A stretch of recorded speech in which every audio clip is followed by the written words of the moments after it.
Assalamualaikum warahmatullahi wabarakatuh. Waalaikumsalam warahmatullahi wabarakatuh. Bismillah, alhamdulillah, wassalatu wassalamu ala rasulillah wa ala alihi wa sahbihi wa mawalah. Teman-teman sekalian, tentu saja saya tidak berpretensi untuk bisa menghilangkan, menghapuskan, atau mengurangi bulian-bulian syariah tadi ya. Karena orang membuli kan niatnya berbeda dengan orang yang betul mau mendalami makna atau agama. Jadi, tapi mudah-mudahan ya orang yang suka membuli dengan apapun, tidak hanya dengan agama, kadang-kadang ya kita juga, saya juga sering tiba-tiba kok pengen membuli gitu. Itu perlu sadar apakah itu betul-betul apa namanya menghadirkan lelucon atau justru sebaliknya menyakiti orang tertentu ya. Karena hidup ini kalau kita kembali kepada tuntunan Rasulullah Shallallahu Alaihi Wasallam atau tuntunan Al-Quran, itu kan saya kira kita semua tahulah, kita itu kan terus dilatih, terus disepuh untuk berdinamika menjadi orang yang baik, untuk berdinamika menjadi orang yang punya akhlak kepada diri, kepada keluarga, kepada teman-teman, dan tentu saja kepada khalayak lebih luas termasuk ke semesta. Itulah proses keagamaan itu. Jadi secara apa namanya biologis memang otak kita itu terdiri dari 3 lapis ya. Ada otak reptilian di mana orang suka apa namanya merasa terancam lalu mengancam yang lain, lalu membuli. Itu kan sebenarnya salah satu cara bagaimana dia menerjemahkan otak reptilian itu. Dia merasa pinter, mampu, atau bisa berbicara, atau bisa guyon, lelucon, lalu mencari mangsa-mangsa. Itu adalah salah satu bentuk otak reptilian. Dan otak reptilian itu sesungguhnya ya kalau dibiarkan dia akan ganas gitu loh, akan menyakiti, akan mencari mangsa terus gitu loh. Nah, karena itu kita penting untuk naik level, memberi kesempatan kepada otak limbik kita, otak emosi kita, otak perasaan kita, otak empati kita untuk juga berkembang. Walaupun dia memang secara jumlah atau struktur dia lebih kecil ya, karena otak reptilian kita masih lebih besar. Nah, agama disitulah bergunanya menurut saya ya. Jadi beragama itu adalah berproses bagaimana menyadari ada potensi buruk dalam diri kita, tapi pada saat yang sama kita punya potensi baik gitu loh. Falhamaha fujuraha wa taqwaha. Qad aflaha man zakkaha. Jadi kita memahami potensi reptilian kita, begitu kita melakukan sesuatu segera sadar, karena itu akan menghadirkan keburukan, kesakitan, dan mungkin persoalan-persoalan kepada diri dan orang lain. Bisa jadi, bukan bisa jadi, bahkan banyak sekali asumsi kita mau menyakiti orang lain sesungguhnya adalah menyakiti diri kita sendiri. Atau istilah agamanya kan adalah kalau kita berbuat salah, berbuat jahat, itu ada satu noktah hitam dalam hati kita yang akan membesar sehingga kita akan kesulitan untuk berbuat baik. Nah, itulah kuasa dari otak reptilian itu. Nah, karena itu kita penting untuk apa namanya perspektifnya itu penting sekali kita sejak awal memiliki tujuan atau memiliki perspektif, memiliki nilai bahwa beragama itu memproses kita terus-menerus untuk menjadi orang yang baik, untuk menjadi orang yang sesuai dengan visi rahmatan lil alamin, untuk menjadi orang yang akhlakul karimah. Nah, itulah proses terus-menerus kehidupan kita dalam konteks beragama ya. Jadi jangan sampai beragama itu justru untuk sebaliknya. Nah, beragama dalam hal ini termasuk menafsir, cari hadis lalu digunakan untuk membuli, itu sama sekali bukan agama. Jadi kalau kita menginterpretasikan sesuatu dalam konteks ini Quran atau hadis, pertanyaannya adalah kebaikan apa yang mau saya lahirkan? Pertanyaannya adalah akhlakul karimah apa yang mau saya gaungkan, yang mau saya dakwahkan? atau rahmatan lil alamin apa yang bisa kita ambil dari teks, dari interpretasi ayat tersebut. Nah, itu saya kira penting sekali ya kalau kita mau memulai sebuah interpretasi. Jadi saya berkali-kali merujuk ke ayat yang saya kira sangat fundamental yang ini. Saya senang sekali bagaimana ayat ini kalau menjadi sandaran ketika kita melakukan interpretasi, atau kalaupun tidak interpretasi, ketika kita mendengar dari orang lain. Kita membaca buku, membaca kitab, membaca, itu pertanyaannya adalah kebaikan apa yang bisa saya dapatkan dan saya sebarkan kepada orang lain. Fabasyir ibadi, maka berilah kabar gembira ibadi kepada hamba-hambaku, kata Allah. Siapakah orang yang diberi kabar gembira, orang yang seharusnya bergembira, orang yang memperoleh kegembiraan dari Allah Subhanahu wa taala. Jadi kegembiraan yang hakiki. Nah, tapi bukan hakikinya Mbak Nur ya. Kegembiraan yang hakiki, kemudian yang substansial, kegembiraan yang sesungguhnya, yang otentik. Jadi kita banyak kegembiraan tentu saja yang bisa jadi sesungguhnya mungkin menyakitkan gitu. Mungkin sesaat, mungkin berakibat buruk sesungguhnya untuk dunia ke depan. Nah, kegembiraan yang hakiki itu adalah ketika alladzina yastami'una al-qaula fayattabi'una ahsana, yaitu ketika mereka mendengar sesuatu, belajar sesuatu, lalu fayattabi'una ahsana, lalu yang diikuti adalah ahsanahu, yang terbaiknya. Tentu saja selalu ada tingkatan-tingkatan kan, ada yang buruk, ada yang baik. Kita milih yang baik. Ada yang baik, ada yang lebih baik, kita memilih yang lebih baik.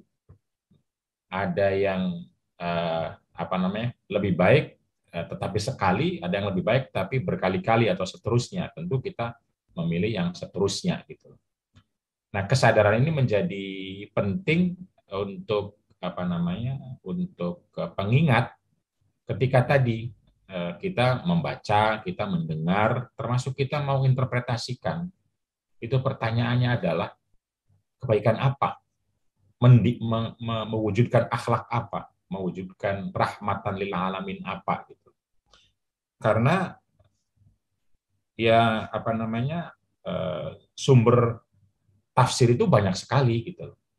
Kitab tafsir itu banyak sekali, pandangan itu banyak sekali, dan kalau kita kembali kepada kamus juga itu banyak sekali makna sesuatu itu. Nah, karena itu ini penting untuk menjadi panduan, karena memaknai atau mengambil makna yang nantinya berakibat buruk itu tanggung jawab ada di kita. Ada di kita, kita yang bertanggung jawab itu. Jadi teksnya objektif seperti itu, tapi pertanyaannya ketika kita jelaskan lebih 20 menit, 30 menit misalnya, itu menjelaskannya bagaimana? Kan kita yang menjelaskan. Apakah mendorong orang untuk berbuat jahat, buruk, menipu, dan lain sebagainya, atau justru mendorong orang untuk berbuat baik, amanah, jujur, khalifah fil ard, dan seterusnya, dan seterusnya.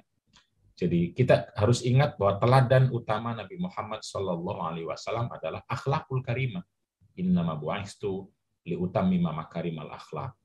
Wa innaka la'ala khuluqin azim. Nah, ini penting sekali. Nabi itu misalnya al-amin, itu jujur, amanah, apalagi percaya, relasi sosialnya sama semua orang. Muslim, non-muslim, laki, perempuan, sahabat, bukan sahabat, termasuk dengan anak-anak, itu tercatat. Paling tidak saya sudah mengumpulkan dalam kitab Nabiur Rahmah, tercatat itu mulia sekali gitu. Mulia, dan itulah saya kira mungkin tentu kita tidak bisa persis seperti Nabi, tapi minimal ketika punya idealitas, itu kita jangan sampai menggunakan atas nama Islam, lalu kemudian kita sebaliknya menebarkan hal-hal yang di luar akhlakul karimah. Tentu sebagai manusia ada kurangnya, pastilah. Ada salahnya, ya terima, memang kita manusia, kita bukan malaikat. Kita menerima kekurangan kita, kesalahan kita, dosa-dosa kita terima, tetapi jangan jangan di atas namakan Islam gitu loh. Jadi membuli, ya kan boleh kalau membuli orang yang salah gitu loh. Nah, itu yang mungkin penting untuk disadari bersama ya. Jadi dari sinilah lalu kemudian kita ketika mau menafsir sesuatu, ketika kita sudah terima sebuah teksnya, pertanyaan kuncinya itu ini, apakah makna itu akan mendorong orang untuk berbuat baik atau sebaliknya? Kalau itu sebaliknya, yakinlah interpretasi kita itu salah. Gitu. Tapi kalau mendorong kebaikan, interpretasi kita benar. Jadi kalau kita tiba-tiba justru untuk membuli, itu bukan dari Islam, itu bukan dari hadis, itu bukan dari Nabi, tapi dari nafsu kita, reptilian kita, kemauan kita untuk melakukan sesuatu yang egoistik ya kira-kira. Nah, hal yang sama juga hadis ini juga saya senang sekali untuk selalu membawanya ke mana-mana, dan ada di Arba'in An-Nawawi ya, sangat terkenal hadis yang ketiga atau keberapa, masih dekat sekali itu. Bahwa inti beragama itu an-nasihah, ad-dinu an-nasihah. Inti beragama itu ya menghadirkan kebaikan. Nasihat itu kalau dalam kamus bahasa Arab itu artinya iradatul al-khair wa ijadul khair. Islah, dan jadi berkehendak dan mewujudkan kebaikan. Gitu. Jadi bukan nasihat buat ngomongin bukan. Ya itu salah satu. Tapi ya dengan jujur artinya kita ngomong dan kita juga mencoba melakukannya. Qulna liman, kepada siapa nasihat itu, berbuat baik itu, mengharapkan kebaikan itu, meminta kebaikan itu. Qala lillah, kata Nabi ya termasuk kepada Allah. Jadi kepada Allah juga kita itu menginginkan kebaikan. Kita itu mewujudkan kebaikan Allah. Jadi lillah itu artinya diantaranya doa, kata ulama. Berdoa itu kan kita meminta Allah berbuat baik. Ya Allah beri saya rizki. Ya Allah beri saya ilmu. Itu kan kebaikan. Ya Allah berilah kerahmatan kepada semua orang. Ya Allah berilah. Nah itu doa yang seperti itu an-nasihah. Tapi kalau doa keburukan bukan an-nasihah. Walaupun Anda benar, Anda benci seorang, ya Allah hancurkan dia. Ya itu bukan an-nasihah. Tapi kalau ya Allah ingatkan dia, ya Allah kembalikan dia kepada jalan yang lurus.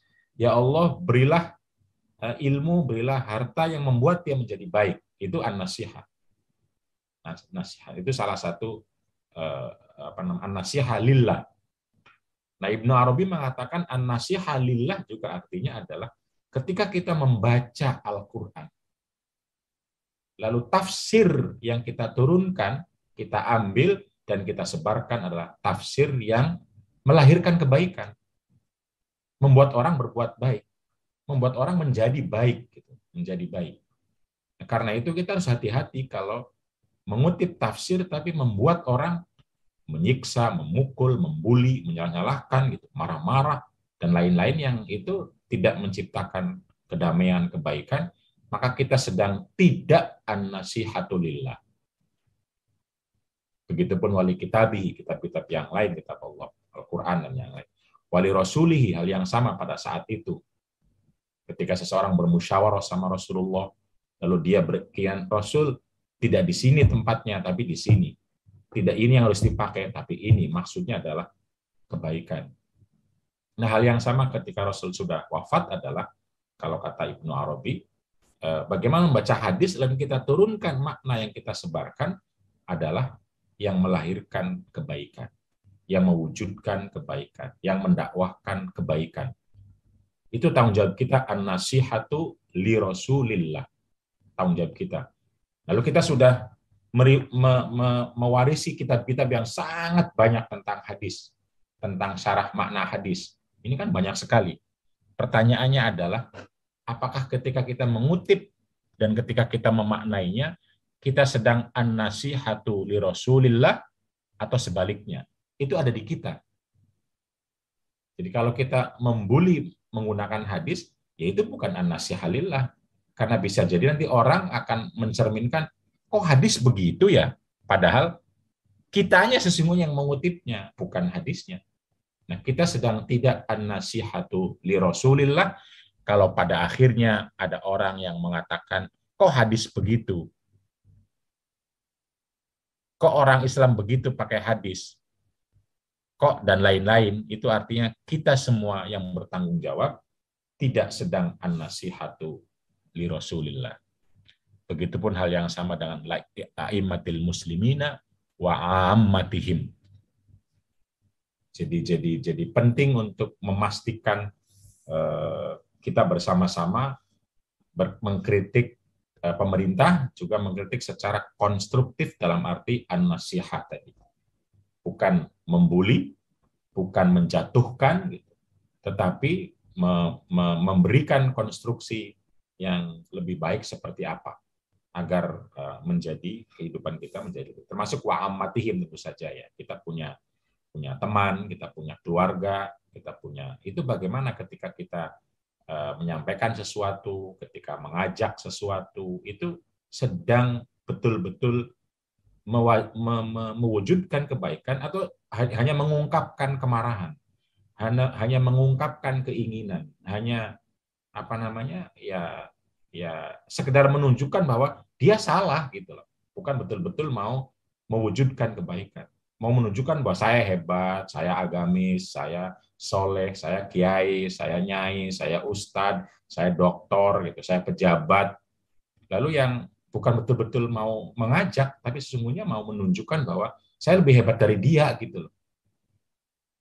Lalu timbullah banyak sekali orang-orang yang mengatakan maaf ya, saya tunjukin, maaf ya, itu tujuannya sesungguhnya bukan betul-betul mau menunjukkan atau mau mengajak kepada kebaikan, tetapi mau menunjukkan bahwa saya itu lebih islami, saya itu lebih hebat dibanding dia, saya masuk surga, Anda masuk neraka gitu loh.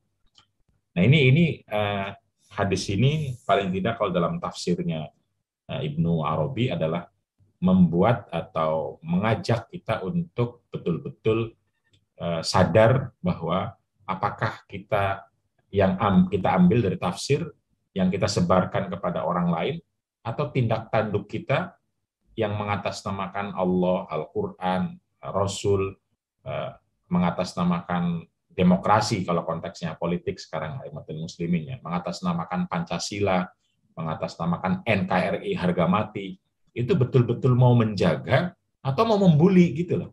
Itu kan ada di kita. Ada di kita. Konstruktif atau destruktif itu ada di kita. Jadi ini bukan hanya soal menafsir agama, termasuk menafsir Pancasila, termasuk menafsir undang-undang, termasuk pembela demokrasi atau apapun lah. Itu sama saja. Apakah betul-betul sedang an-nasihah atau sesungguhnya adalah kita lagi melayani otak reptilian kita. Kalau kita sedang melayani otak reptilian kita, maka itu artinya adalah kita tidak sedang beragama, tapi kita sedang menjadi krokodil itu. Jadi teman-teman sekalian, karena itu hadis yang tenar, yang sesungguhnya tidak ada di Bukhari, tidak ada di Muslim, tidak ada di Kutubus, tidak ada di kitab-kitab yang kita anggap sebagai kitab rujukan utama dalam hadis itu tidak ada. Tapi apakah hadis itu ada?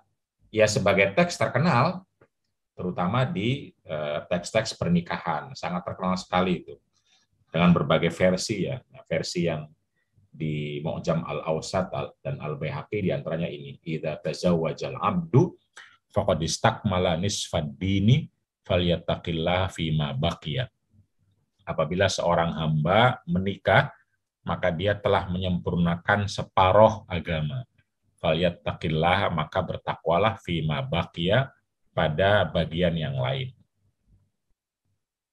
Nah ini kalau dalam kajian hadis disebut waqad ikhtalafal muhadditsuna fi tashihi hadzal hadis. Fadhahaba jama'atun ila dha'fihi. Jadi para ahli hadis itu berbeda pendapat apakah hadis ini sahih atau tidak. Sebagian besar ulama mengatakan dhaif, di antaranya Imam Al-Haythami, Ibnul Jauzi sama Imam Al-Iraqi. Ini ulama-ulama masa dahulu. yang terkenal ahli hadis. Wa hasanal hadis jama'atun wa minhum Albani. Ini kan tidak imbang. Albani orang sekarang, tapi Al-Haythami orang dulu, Ibnu Jauzi dulu, Iraqi dulu. Orang dulu itu tidak ada yang mensahihkan hadis ini. Nah, termasuk versi-versi lainnya. Versi lain kan syatrul iman atau syatrul din, separuh iman, separuh agama. Ada banyak sekali versi. Intinya sih ya menikah itu separuh agama. Lalu kan para ulama kalau mau ya jangan ini deh hadis yang dikutip gitu kan. Yang dikutip hadis yang sahih, yang intinya adalah kalau hadis yang sahih kan tentang Abu Darda atau tentang Abu Darda yang meninggalkan istri untuk ibadah terus, sholat terus, puasa terus, atau untuk perempuan juga Zainab namanya yang ibadah terus, puasa terus, suaminya ditinggalkan gitu. Atau untuk kemarin hadis yang kemarin itu yang seorang istri yang kalau sholat panjang sampai suaminya kesel, tiap hari puasa terus sampai suaminya bingung, nikah kok sama orang yang puasa terus, untuk apa nikah itu, kira-kira begitu. Jadi ada nuansa pada masa Nabi, beberapa sahabat itu semangat sekali untuk ibadah. Dan semangatnya itu berlebihan, bahkan melebihi Rasulullah gitu loh. Semangatnya itu. Nah itu Rasulullah mengingatkan, nggak begitu beragama itu. Saya saja, ya ada puasanya, ada buka puasanya. Ada tidak puasanya. Dalam konteks setahun itu, kalau bulan puasa, ya puasa terus tentu saja ya. Dan saya juga tidur dan juga sholat gitu. Dan saya menikah, jangan atas nama agama itu, atas nama dalam arti kesempurnaan. Nah itu lebih sahih kata ulama dibanding hadis ini. Jadi hadis-hadis yang tadi juga kan keluarnya itu untuk orang-orang yang memang betul-betul seperti meninggalkan kehidupan dunia gitu loh. Meninggalkan kehidupan, tidak bekerja, tidak menikah gitu loh. Tidak bergaul, itu di masjid saja, puasa saja gitu, atau ke tempat-tempat itu saya dipikirin. Nah itu kata Nabi bukan begitu beragama itu. Nah karena itu hadis ini kalau pengen menggunakan takhrij ya seperti ini, ada yang bilang sahih, ada yang bilang dhaif lah kira-kira. Nah sebagian besar bilang dhaif. Nah, kan tinggal pertanyaannya kita mau bagaimana, mau memilih atau tidak. Kalau tidak memilih, ya sudah berhenti gitu loh. Berhenti artinya nggak mau pakai, jangan dipakai istilah-istilah ini. Menikah separuh agama itu nggak perlu dipakai kalau kita nggak mau pakai hadis ini. Ya menikah itu baik gitu. Tapi kebaikannya adalah sejauh mana Anda menghadirkan akhlakul karimah. Kalau menikah tapi untuk menguasai, untuk menghegemoni, untuk merendahkan, apalagi melakukan kekerasan, apalagi nikah lalu ditinggalkan, atau nikah lalu menyakiti, ya sama sekali tidak baik, karena kebaikan itu bukan pada nikahnya, tapi pada perilaku apa yang dihadirkan kepada kita. Jangankan menikah, gitu. Sholat saja, kalau menyakiti orang lain, nggak baik. Gitu. Emang ada sholat yang menyakiti orang? Ya ada. Pada masa Nabi juga ada orang sholatnya lama sekali sehingga orang tua akhirnya kesulitan. Itu kata Nabi, jangan berfitnah dengan sholat, jangan memfitnah orang, artinya membuat orang jadi buruk dengan alasan kebaikan. Gitu. Nah itu apalagi sekedar menikah ya. Nah karena itu penting sekali kita untuk sekali lagi memproses semua kegiatan kita bagaimana agar melahirkan kebaikan kepada diri maupun orang lain. Jadi semua yang ada di tubuh kita gitu kan, ada mulut, ada kaki, ada mata, ada telinga, itu kan bukan kita yang membuat, tapi Allah yang memberi, Allah yang memberikan kepada kita dan mengingatkan kita, innalillahi wa inna ilaihi raji'un.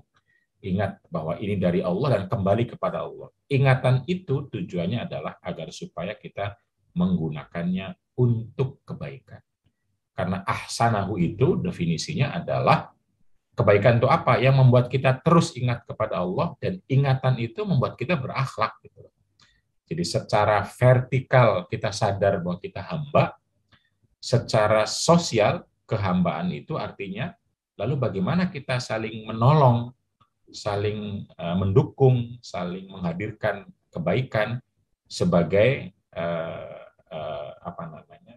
cerminan atau jelmaan dari keimanan kita itu. Jadi keimanan itu adalah pondasinya gitu, pondasinya. Lalu kemudian ibadah-ibadah itu adalah bangunannya. Lalu kemudian sosial itu adalah manfaat dari bangunannya itu. Gitu. Atau kalau masakan itu adalah bahwa keimanan itu adalah mungkin resepnya misalnya. Lalu kemudian bentuk makanan adalah ibadahnya. Lalu kemudian yang kita hidangkan itulah adalah sosialnya. Jadi kita menghidangkan makanan kepada orang lain atau termasuk kepada diri. Nah, kalau hidangannya itu tidak enak, tidak nyaman, ya artinya kita perlu berintrospeksi lagi gitu. Kita perlu berefleksi lagi kitanya. Jadi termasuk dalam konteks ini adalah apa arti nisfaddin kalau mau diterima. Tadi kalau nggak diterima, misalnya karena alasan ini imam-imam ini, ya sudah kalau terima berhenti. Nah kalau berhenti, ya selesai gitu. Tapi kita kalau mau terus, maka pertanyaannya adalah kebaikan apa yang ingin kita hadirkan dengan teks hadis ini. Dan teks-teks lain yang serupa, yang sesungguhnya juga dhaif, tapi sering dipanggil-panggil sama kita untuk menjelaskan hadis tadi. Man tazawwaja imra'atan faqad u'tiya nisfal ibadah. Barang siapa yang menikahi seorang perempuan, maka dia sudah memperoleh separuh ibadah. Ada lagi nisfaddin juga sama separuh agama. Syatrodiani yang bawah ini. Man razaqahullahu imra'atan sholihatan faqad a'anahu ala syatri dinihi falyattaqillah fi syatri sani. Jadi kalau sudah punya istri solehah, itu sudah punya separuh agama. Separuh yang lainnya harus kita sadari lagi. Nah ini bagaimana disatukan misalnya. Nah kadang-kadang kan ya orang kalau berhati reptilian lah kepada perempuan, itu seringkali diartikannya menikah itu kalau dengan istri solehah satu baru separuh agamanya katanya. Maka perlu satu lagi biar utuh. Nah ini yang, atau kalau bahasanya Mbak Nur tadi malam, malah seperempat kata yang satu itu. Karena ujungnya adalah 4 gitu misalnya. Nah ini beragama yang menurut saya pertanyaannya, menghadirkan apa ngomong begitu itu? Menghadirkan apa kepada kehidupan, yang kehidupan isinya laki-laki dan perempuan. Kebaikan apa yang kita hadirkan melalui omongan yang seperti itu tuh. Padahal bisa jadi menyakiti perempuan gitu loh, atau menyakiti laki-laki dan seterusnya. Nah karena itu kan lagi-lagi kembali, kalau mubadalah itu prinsip awalnya adalah diterima nggak teks itu. Kalau diterima, maka kita lanjut pemanaan yang mubadalah. Kalau tidak diterima, ya berhenti. Kita pakai hadis yang lain, kita pakai ayat yang lain. Nah, termasuk juga ungkapan-ungkapan yang mungkin bukan hadis. Misalnya kata-kata ulama, misalnya adalah ungkapan-ungkapan tradisi masyarakat, dan lain sebagainya. Itu kalau diterima, itu bagaimana memaknainya. Ada kata-kata konco winking misalnya, atau kata-kata apalagi lah, itu memaknainya bagaimana agar supaya makna itu tadi ad-dinu an-nasihah, agar supaya maknanya itu adalah fayattabi'una ahsana, agar supaya maknanya itu mendorong orang, dan orang ini laki-laki dan perempuan, itu menjadi baik gitu, menjadi berakhlak. Nah itu kunci yang utama ya. Nah karena itu kalau misalnya hadis ini mau diterima, maka ya mari kita bersama-sama menemukan makna yang memungkinkan orang akan menjadi baik, akan berbuat baik, akan mengembangkan kebaikan. Jadi nanti singkatnya begini, tentu saja kita kalau yang punya keahlian ya bisa merujuk kepada banyak sekali syarah hadis gitu kan, atau makna, misalnya kalau saya merujuk kepada Lisanul Arab untuk melihat apa arti ad-din gitu kan. Apa arti ad-din itu? karena kita ingin menghadirkan kebaikan itu gitu. Jadi lalu nisfad din itu ya kalau mau diterima artinya adalah soal ad-din, ad-dain itu artinya ternyata tanggung jawab. Artinya adalah ketaatan, artinya adalah al-khidmah. Ini banyak sekali arti ad-din itu. Di samping arti agama ya, karena Maliki Yaumiddin itu kan yaumul jaza. Terus di Quran juga ada kata dinul maliki. Itu artinya adalah apa namanya? Hukum, gitulah hukum raja tersebut gitu. Dan kalau kita lihat banyak sekali ada kata-kata asya'nu, al-hayatu, al-adatu, itu juga din artinya.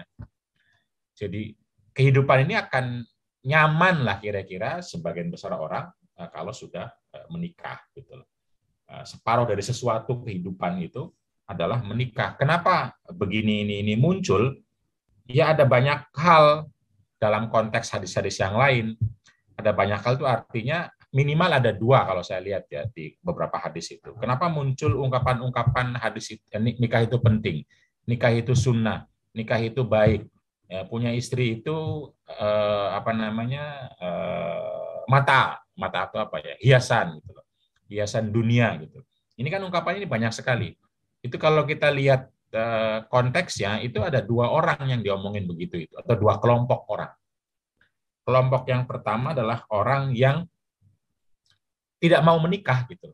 Memang sama sekali nggak mau menikah, mau beribadah terus gitu. Sudah mikirnya dan ibadah itu jauh dari masyarakat, jauh dari orang gitu. Bukan mengabdi kepada masyarakat itu. Nah, orang yang seperti itulah dibilang sama Nabi bahwa bekerja juga ibadah, bahwa berbakti juga ibadah, bahwa apa namanya meminggirkan apa namanya duri juga ibadah, menikah juga ibadah gitu loh. Bahkan mungkin separuh ibadah itu untuk memotivasi itu. Bukan betul-betul separuh dibagi dua itu, satu agama, sholat, puasa, haji, zakat, di separuhnya menikah. Itu kan jadi enak sekali kalau gitu. Kita masuk surga, nikah aja cukup gitu. Bukan, tapi untuk motivasi begitu. Sisi yang lain, itu ada orang yang penelangsa atau ya, sedih terus hidupnya itu seperti nggak punya apa-apa gitu, seperti tidak bahagia, seperti mau hancur gitu hidupnya karena tidak merasa punya apa-apa. Nah itu dibilang sama Nabi, nah Anda sudah menikah kok, Anda sudah punya istri kok, itu saja sudah separuh loh itu tuh. Nah tinggal yang lainnya saja gitu.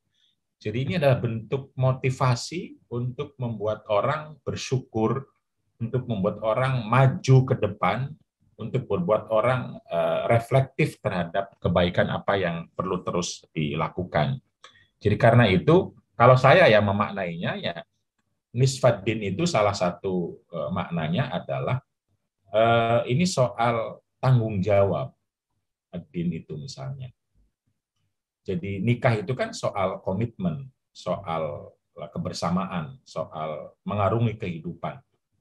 Jadi seseorang yang menikah itu dia baru separuh tanggung jawab yang disiapkan, separuh yang lainnya ada pada pasangannya atau ada pada dirinya gitu.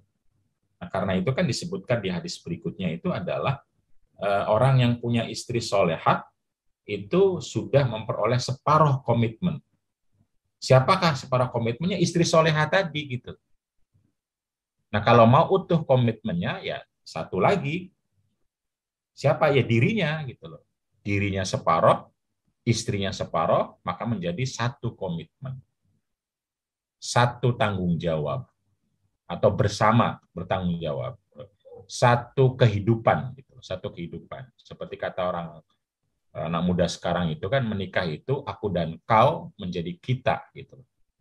Jadi kalau tazawwaja al-abdu ya baru separuh gitu loh. Nah, harusnya yang satunya merasakan juga gitu loh. Ya, karena itu menikah itu ya kalau baru mawaddah saja itu masih separuh. Harus dengan rohmah. Rohmah saja ya baru separuh juga gitu. Nah, itu mengingatkan kita dalam konteks komitmen itu harus dibangun bersama. Jadi nisfad din itu artinya Anda baru separuh yang lainnya bangunkan. Kalau ada di dia, berarti kamu bangunkan punya kamu. Kalau ada di kamu, ya bangunkan punya pasangan kamu agar supaya terjadi nikah. Nikah itu ya indimam, menjadi satu komitmennya untuk membangun kehidupan yang lebih baik. Nah, itu salah satu makna yang paling tidak ingin saya kembangkan di samping makna motivasi tadi ya. Nisfaddin itu yang memotivasi bahwa menikah itu adalah salah satu bentuk ibadah, bukan separoh dalam arti yang sebenarnya. Dan ibadahnya itu adalah ya tentu saja kalau atau dengan syarat melahirkan menjadi ruang untuk berbuat baik. Jadi jangan sampai orang berpikir itu bahwa yang namanya ibadah itu ya zikir dalam arti meninggalkan ya. Kalau zikir terus sebenarnya kita bisa sambil bekerja berzikir bisa, tapi harus meninggalkan apa namanya pekerjaan, harus meninggalkan keluarga, harus meninggalkan lalu merasa itu zikir yang paling utama atau itu ibadah yang utama. Nah, orang seperti ini perlu dibilang an-nikahu nisfaddin. Tapi kalau orang yang sudah hidup di masyarakat, gitu loh, sudah bersosial di masyarakat, sudah banyak berbuat baik, tidak, ya nggak perlu dibully-bully karena jomblo. Anda baru separuh agamanya, itu nggak perlu, sama sekali nggak relevan gitu loh, nggak relevan sama sekali gitu. Kenapa ya? Karena bukan itu. Kecuali ya ada orang yang sesungguhnya apa itu tidak punya arah dalam mengelola kehidupan ini terkait dengan pernikahan atau tidak paham atau salah paham, mungkin bisa kita kenalkan mengenai an-nikahu nisfaddin ini. Tapi kalau orang yang sudah punya pilihan, misalnya, pilihan bukan berarti, makanya ada istilah ulama itu mengatakan faman rohiba an sunnati, itu artinya adalah membenci gitu loh. Jadi yang tidak boleh itu membenci pernikahan atau menganggap pernikahan adalah jahat, adalah perbudakan misalnya. Itu yang tidak boleh. Tapi orang memilih tidak menikah itu banyak terjadi di dunia Islam. Dalam hal ini para ulama jomblo itu banyak sekali, termasuk Imam Nawawi misalnya, Imam Nawawi yang pengarang Al-Majmu' itu, dan lain sebagainya. Jadi orang yang memilih karena problem hidupnya, karena tantangan hidupnya, karena peluang hidupnya gitu loh, untuk berbuat baik dalam konteks sosial masyarakatnya, itu bukan menikah misalnya, ya selama itu tidak menjadi gerakan masif, yaitu boleh-boleh saja gitu. Para ulama banyak sekali yang seperti itu gitu, memilih mengabdi kepada orang tuanya misalnya, dan lain sebagainya. Nah, itu pembahasan itu di Ihya Ulumuddin juga ada tentang boleh nggak orang untuk tidak memilih menikah tapi memilih pengabdian yang lain, baik dalam ilmu pengetahuan, dalam ilmu kerja sosial, termasuk untuk orang tua yang kita tahu Uwais Al-Qarni itu kan pada masa Nabi dia hanya mengabdi untuk ibunya, lalu kata, dan tidak pernah ketemu sama Rasulullah Shallallahu Alaihi Wasallam, tapi kata Nabi dia ahli surga, sehingga semua sahabat pengen ketemu sama Uwais. Kalau Uwais ada di Yaman, jauh sekali itu, ada di Yaman. Apa yang membuat Uwais itu masuk surga? Mengabdi kepada ibunya. Nah, karena itu sesungguhnya kita semua itu punya kesempatan untuk menjadi versi yang terbaik, istilahnya punya Nur Rofiah. Dengan yang punya istri, yang punya suami, yang jadi orang tua tunggal, orang tua asuh, yang menjadi anak, yang menjadi pejabat, menjadi rakyat, menjadi dosen, semua punya peluang untuk versi yang terbaik selama kita tadi memproses diri kita. Jadi secara umum, biar tidak berlarut-larut ya, kalau hadis ini diterima, maka terimalah untuk menjadi basis mendorong orang untuk berbuat baik. Apa itu? Ya, pernikahan ini adalah separuh agama, jaga dong. Jangan kamu gunakan untuk menyakiti. Pernikahan ini separuh agama, bikin dong sesuatu yang membuat orang bangga dengan agama gitu. Pernikahan ini separuh agama. Ya, ayo kita isi dengan kebaikan-kebaikan agama, kebaikan-kebaikan ibadah gitu. Nah, kalau tidak, maka separuhnya akan hilang kamu tuh. Nggak ada gunanya gitu.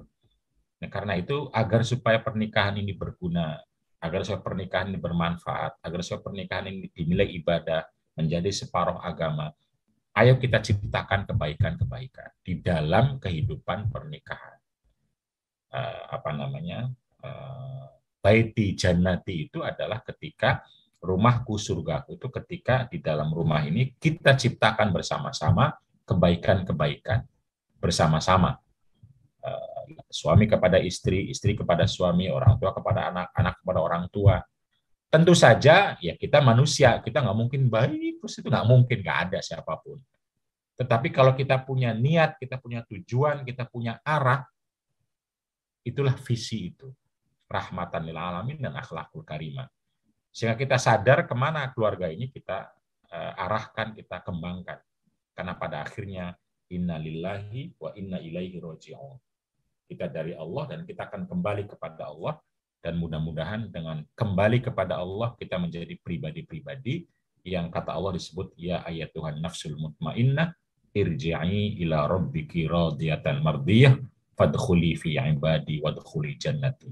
Kita menjadi jiwa-jiwa yang tenang, yang dibangkitkan dengan tenang, dan ketenangan ini harus kita mulai sekarang. Dengan apa? Dengan kebaikan. Karena berbuat baik itu akan menenangkan.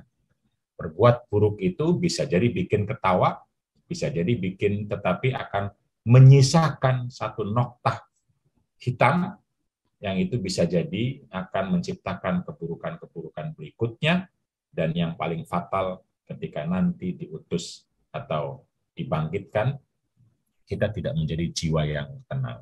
Karena itu mari, kalau sekali lagi merujuk atau kita ambil hadis ini, maka ambillah untuk menjadi proses kita melihat, mendengar, dan melakukan serta mewujudkan kebaikan, salah satunya melalui kehidupan berkeluarga.